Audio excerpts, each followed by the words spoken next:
Feel the waves cut through me, hypnotized by the sounds I'm breathing. Assalamualaikum and hi everyone. Welcome to Like Me Recipes. இன்னைக்கு நம்ம சேனலில் morning breakfast routine தான் பார்க்க போகிறோம். நான் பிரேக்ஃபாஸ்ட்டுக்கு இன்றைக்கி என்ன ப்ரிப்பேர் பண்ண போகிறேன் அப்படின்னா லெஃப்ட் ஓவர் சப்பாத்தி வச்சு சப்பாத்தி ரோல் தான் பண்ண போகிறேன். மேக்ஸிமம் நைட் இந்த மாதிரி சப்பாத்தி லெஃப்ட் ஆகிடுச்சு அப்படின்னா நான் இந்த மாதிரி தான் பிரேக்ஃபாஸ்ட்டுக்கு அதை ப்ரிப்பேர் பண்ணுவேன். ஸோ அது மாதிரி இன்றைக்கி மார்னிங் செய்கிறப்ப இதை ஒரு ரெசிப்பியாக அவங்க கூட ஷேர் பண்ணலான்னு வீடியோ ஷூட் பண்ணியிருக்கோம். இந்த வீடியோவை நீங்கள் ஸ்கிப் பண்ணாமல் பாருங்கள்.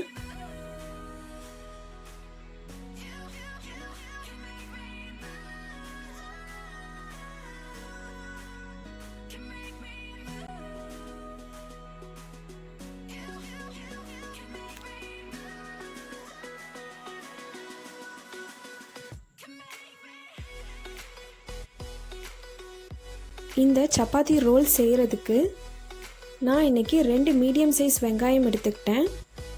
வெங்காயத்தை நல்லா ஃபைனாக சாப் பண்ணி எடுத்துக்கோங்க.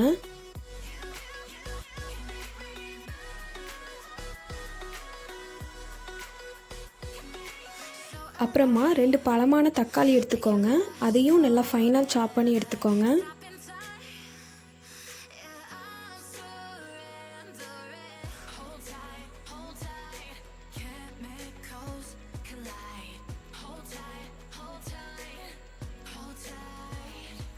அப்புறம் ஒரு சாஸ் பேனில் 2 டேபிள் ஸ்பூன் போல் எண்ணெய் சேர்த்துக்கோங்க.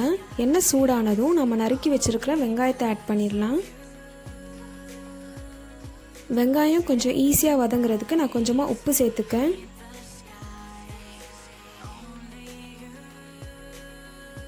ஃபைவ் மினிட்ஸ் நல்லா வெங்காயத்தை வதக்கி எடுத்துக்கோங்க.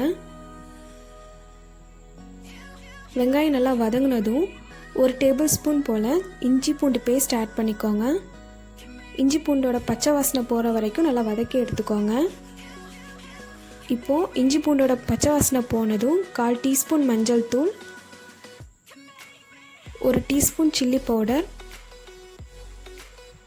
1 டீஸ்பூன் பெப்பர் பவுடர் ஆட் பண்ணி நல்லா வதக்கி எடுத்துக்கோங்க. இப்போ இந்த மசாலாவோட பச்சை வாசனை போனதும் நாம் நறுக்கி வச்சுருக்கிற தக்காளி ஆட் பண்ணிடலாம். தக்காளி ஆட் பண்ணி நல்லா வதக்கி எடுத்துக்கோங்க. ஓகே, இப்போ சப்பாத்திக்கு வைக்கிற ஃபில்லிங் ரெடி ஆகிடும். அப்புறம் ஒரு 3 முட்டை எடுத்துக்கோங்க.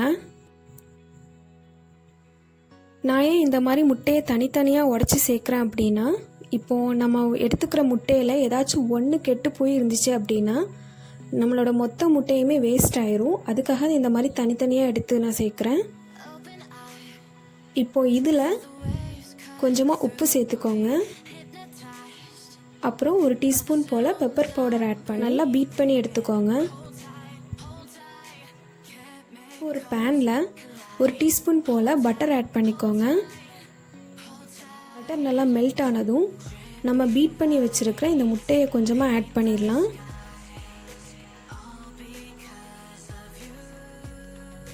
ஆட் பண்ணதுக்கப்புறமா சப்பாத்தியோட ஒரு சைடை இந்த மாதிரி எக்கில் டிப் பண்ணிக்கிட்டு அடுத்த சைடை அது மேலே போட்டுருங்க.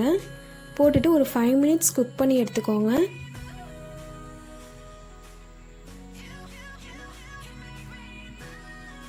இப்போ இது 5 மினிட்ஸ் குக் ஆகிடுச்சு. இப்போ அடுத்த சைடையும் ஒரு 5 மினிட்ஸ் குக் பண்ணி எடுத்துக்கோங்க. அவ்வளோதான், இது ரெடி ஆயிடுச்சு. இந்த மாதிரி நான் இன்னொன்றும் ரெடி பண்ணிக்கிட்டு காட்டுறேன்.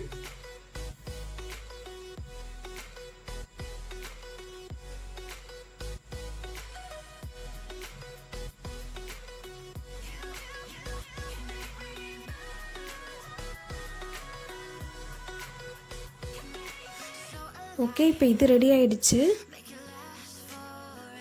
இப்போ நம்ம ரெடி பண்ணி வச்சுருக்கிற ஃபில்லிங்கை இதில் ஆட் பண்ணிடலாம். இதில் ஆட் பண்ணி இதை நீங்கள் ரோல் பண்ணி எடுத்துடணும். அவ்வளோதான். நீங்கள் கிட்ஸுக்கு கொடுக்குறதா இருந்தால் இதில் நீங்கள் சீஸ் கூட ஆட் பண்ணி கொடுக்கலாம். அப்புறம் நீங்கள் இதில் பன்னீர் சேர்த்துக்கலாம், இல்லை கேப்சிகம் போட்டு வெஜிடபிள் ரோலாக கூட நீங்கள் எடுத்துக்கலாம். நான் இன்றைக்கி ப்ளெயினாக தான் எடுத்துக்கிட்டேன். இந்த மாதிரி நீங்கள் கிட்ஸுக்கு செஞ்சு கொடுக்குறப்ப அவங்க கண்டிப்பாக விரும்பி சாப்பிடுவாங்க.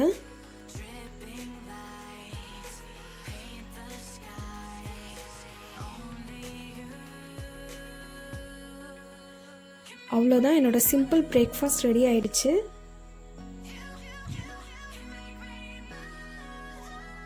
கண்டிப்பாக இந்த ரெசிபியை நீங்கள் உங்கள் வீட்டில் செஞ்சு பாருங்கள். உங்கள் கிட்ஸுக்கும் செஞ்சு கொடுங்க, கண்டிப்பாக அவங்க விரும்பி சாப்பிடுவாங்க.